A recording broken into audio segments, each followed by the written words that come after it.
شیخ احمد سرہندی حضرت مجدد الفسانی کے بارے میں بھی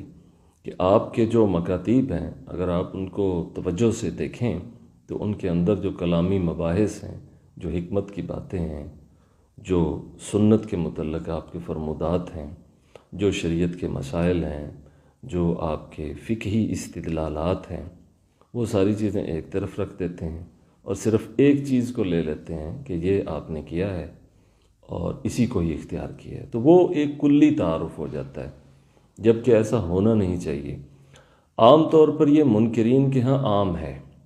وہ کوئی ایک بات لیتے ہیں، کوئی ایک واقعہ لیتے ہیں، کوئی ایک عبارت لے لیتے ہیں، کوئی ایک قول لے لیتے ہیں اور اس پر پوری عمارت کھڑی کر دیتے ہیں۔ مثال کے طور پہ یہ جو رابعہ ادویہ ہیں، جو عام طور پہ مشہور ہیں کہ وہ ایک عارفہ ہیں، عارفہ کاملہ ہیں اور اللہ تعالیٰ کی ولیہ ہیں اور بہت ان کا نام لیا جاتا ہے، جنہیں عام طور پر ہم رابعہ بصریہ بھی کہہ دیتے ہیں کہ وہ بصرہ کے علاقے کی رہنے والی ہیں۔ اب ان کی طرف جو منسوب اشعار ہیں اور وہ عربی زبان میں پڑھے جاتے ہیں، پڑھائے جاتے ہیں، بلکہ بہت سارے جو نغمہ گانے والے ہیں انہوں نے بھی ان کو اپنے نغموں کے اندر اسی طرح سے گایا ہے جیسے ہمارے ہندوستان کے اندر قوال حضرات تصوف کے موضوع پہ بہت کچھ پڑھاتے آئے ہیں۔ اب ان اشعار کو اگر آپ دیکھیں تو ان میں جو بلاغت ہے، معانی ہے، مفاہیم ہیں، اور دوسری طرف دیکھیں تو جو آئی کیو ہے، جو اپروچ ہے، یا جو حب الہی کا جو ایک انہوں نے اپنے جذبات کا اس میں جو اظہار کیا ہے وہ بے مثل ہے۔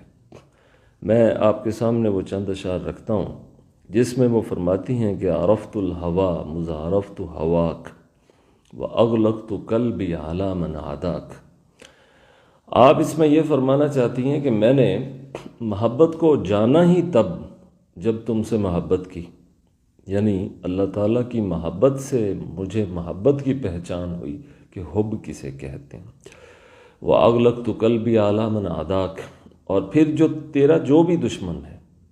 جو بھی تجھ سے دور ہے، یا جس نے بھی تیرے نظام سے اور تیرے فرامین سے اور تیرے دین سے روگردانی کی ہے، منہ پھیرا ہے،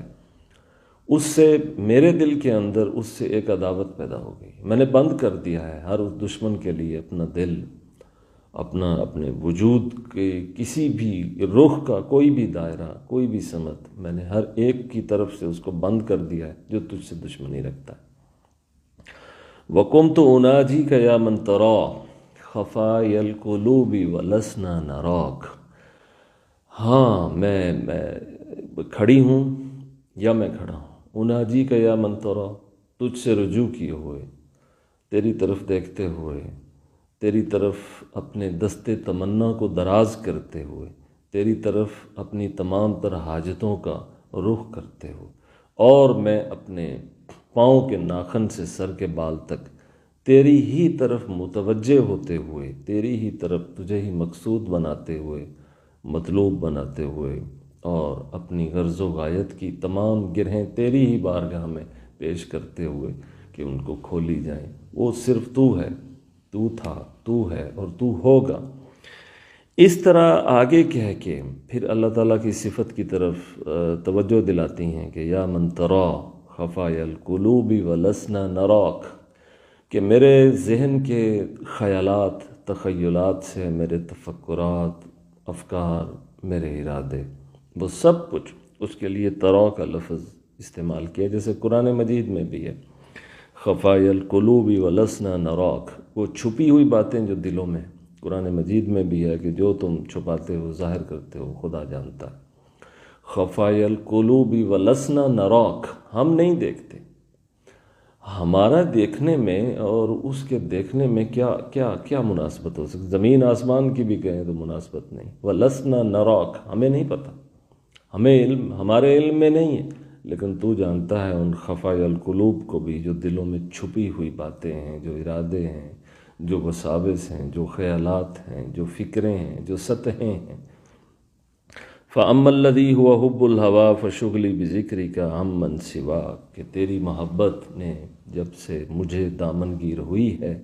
بس پھر وہی ہے، مجھ میں وہی ہے، اور کچھ نہیں ہے، اور تیرے سوا سے اس نے مجھے بے نیاز کر دیا۔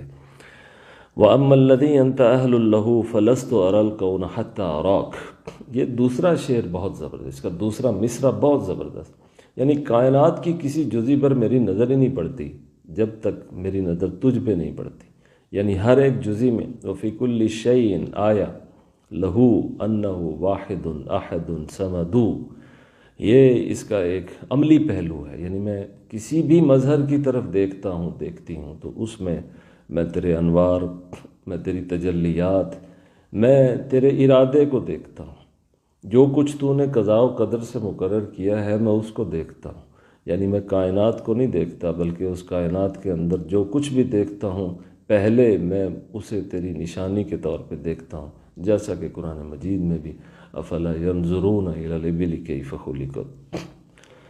وإلى السماء كيف رفعت وإلى الجبال كيف نصبت وإلى الأرض كيف سطحت۔ تو جو کچھ قرآن مجید میں ہے، ان صوفیاء نے قرآن مجید کی ان تمام آیات کو جو توحید پر ہیں، جو اللہ تعالیٰ کی شان پر ہیں، جو اس کی عظمت اور کبریائی کا بیان ہے، ان کو شعروں میں ڈھالا ہے، اور کس قدر بلاغت کے ساتھ اور کس قدر استعارات کے ساتھ، تمثیلات و تشبیہات کے ساتھ ڈھالا ہے، کمال کر دی۔ تو حضرت رابعہ کے بارے میں جو ہمارے ہاں ایک تاثر ہے، جو تعارف ہے، وہ دو چار واقعات مل جائیں گے، اور منکرین کے ہاں وہ تو اس بات کو سرے سے ہی ایک طرف لگا دیں گے کہ انہوں نے اس طرح کی ایک خاتون ڈھونڈی ہوئی ہے کہ جن کو یہ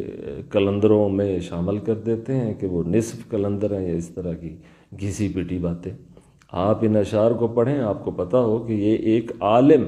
حتیٰ کہ وہ جو عربی زبان کا عالم ہے، جو عربی نحو، بلاغت، معنی اور لغت کے علوم سمجھتا ہے، اس کے لیے بھی اس کو سمجھنا آسان نہیں ہے، یعنی یہ بڑا مشکل ہے کہ وہ ان اشعار کے اشارات کو پورے طور پہ سمجھ سکے اور بیان کریں۔